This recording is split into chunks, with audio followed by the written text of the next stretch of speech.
Why, hello there. Today we are going to talk about Nonfiction November and indie awesomeness. Since I joined Booktube, I have seriously been slacking on reading nonfiction books. And it's crazy because there was one year when all I read was nonfiction, mainly paranormal, stuff about ghosts, cryptids, weird happenings, synchronicities, philosophy, like all kinds of stuff in that vein. And so, for Nonfiction November, there are a couple books that I've been meaning to read. They've been pushed to the back burner just because I have not been reading any nonfiction. So my goal is I would like to read 3. I have 2 currently, and the first one that I am going to read is Greg Lawson's Roswell, the After Action Report. I've been meaning to read this for quite some time. Greg Lawson is awesome. I've seen him several times at Michigan Paracon. He's super nice. He has the best shirts. If you ever see him at conventions, his shirts they're pretty great. Let's have some story time with Sin.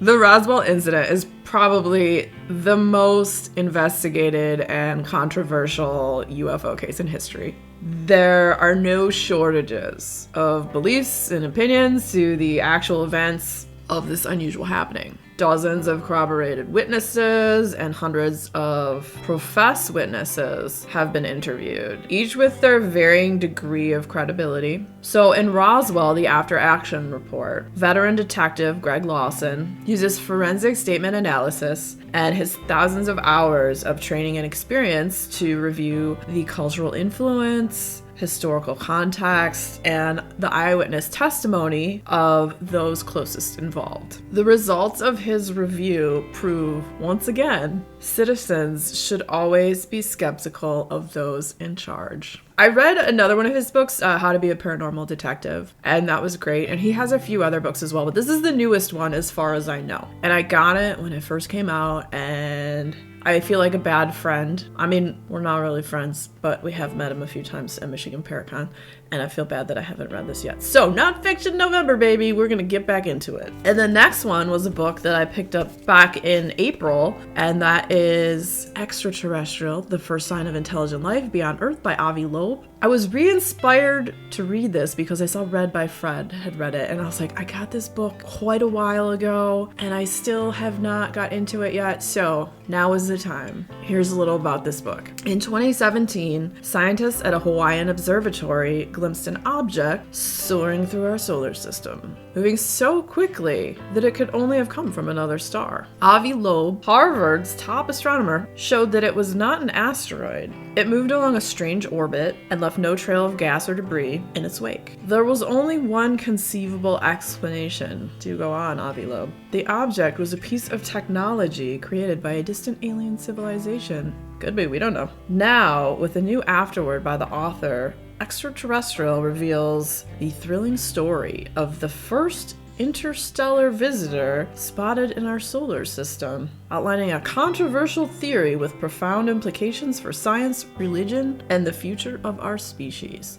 So you may notice a theme, and if you've been around the channel for a while, I love all this stuff. So most nonfiction I read will be paranormal or about stuff in space, because that's what I like. And I want to find a third book. I figured for my third one, I would probably just go to the library and pick something up. Maybe like a biography or something. I'm not sure. So let's talk about some awesome indies. The other day, I woke up and I got some book mail. It was not book mail I was expecting, so even better surprise. And it was from Darklit Press, and they have been putting out some really fantastic books by a slew of awesome authors, and they sent me 2 books. One of them I had on my Goodreads to read list already. So that was Noose by Brennan LaFaro. Of course, it's indie horror, because I love me some horror. And here's a little taste of this book. It's been 15 years since Noose Holcomb perpetrated the Buzzard's Edge train robbery of 1872, leaving Rory Daggett an orphan. Aww. Settled in with a new family and a second chance at life, Rory never quite sheds the thirst for revenge.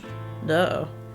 When one of the gang members returns to Buzzard's Edge, Rory's life is violently upended once more, capturing the rogue Spurs on a furious chain of events that pits Rory against each member of Noose's gang, every one more twisted and terrifying than the last. In order to work his way to their leader, Roy will stop at nothing to be the man who ends Noose's reign of terror. But can he do it without becoming the man he seeks to kill?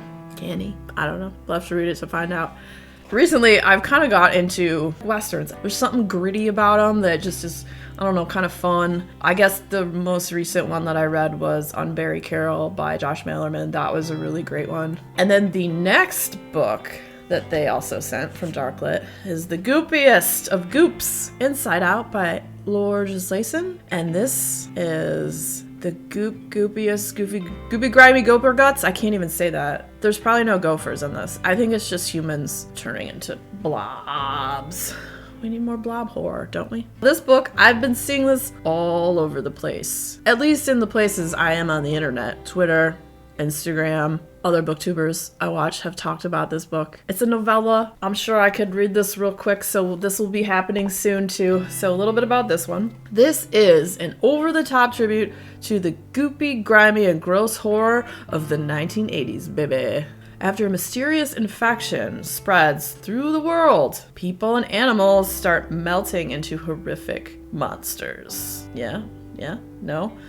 This wild debut novella follows everyday people dealing with a new chaotic reality, from school children to scummy landlords to mad scientists. And on the back it says that barf bag is not included, so maybe just keep a bag or a little garbage can handy when you're reading it. It did warn you, so we'll see.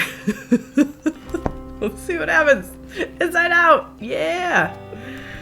So I'm very excited to read all of these. I have a love for indie books. I like to discover new authors that I have never heard of. If you guys like indies like I do, or are looking for something new to read, and a lot of the indie books too, they're novellas, so they're short, so you can get a nice taste. You don't have to commit to like a 600-page book. Darklit Press, absolutely awesome. They also, if you sign up for their email, they'll send you stuff where they'll have like sales on some of their books where they're like 99 cents, and sometimes they have free ebooks, so who doesn't love free ebooks? I'll put a link down below to their site as well. And if you are interested in any of these books, I will have links down below to them. One or more of the links may be an affiliate link, so a little bit goes to the channel, and then it also goes to support indie bookstores. And if you enjoy videos where I talk about multiple books, the next video coming up will be another video where I talk about multiple books in my reading life. So stick around, check it out. And if you had fun hanging out today, boop that like button, come back, see me again, and we'll talk about more bookish things and weird stuff.